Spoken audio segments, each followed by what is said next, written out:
Dans les années 1115-1118, Gaston IV le Croisé entreprend la construction d'un relais hospitalier, appelé l'Espito de Faguet d'Auberti, entre les villes épiscopales de l'Escar et d'Oloron, sur un très ancien chemin qui se prolonge vers l'Espagne par la vallée d'Aspe et le col du Somport. Un conflit juridique s'ensuit, et la charte albertine est finalement signée entre les partisans de Gaston IV et les successeurs du seigneur de Bédos, alors dédommagé par 90 brebis pleines. La construction de l'hôpital peut alors continuer sous la conduite des chanoines réguliers de Saint-Augustin.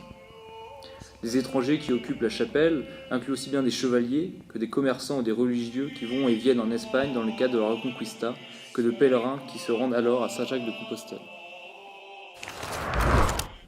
En effet, à son retour de croisade, Gaston IV le Croisé fait appel aux chanoines réguliers de Saint-Augustin pour organiser l'itinéraire du Somport et d'offrir ainsi aux pèlerins un lieu d'accueil, de repos et de soins.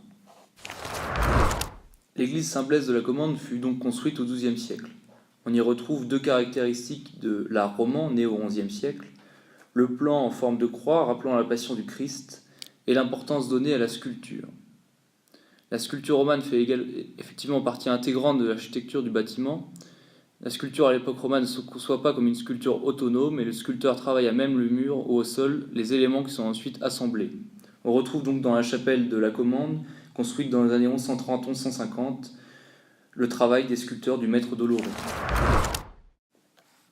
La sculpture romane est un art didactique. Elle a pour fonction de se donner à voir. Les fidèles doivent ainsi pouvoir lire avec facilité les représentations qui tiennent lieu de catéchisme. Il s'agit parfois d'effrayer les fidèles en leur représentant les dangers auxquels ils s'exposent en s'écartant de la foi. Les chapiteaux s'inspirent de l'Ancien et du Nouveau Testament, illustrant la vie et les miracles des saints, ainsi que l'enfance du Christ. Au fil des années, la chapelle a connu des modifications et des rajouts.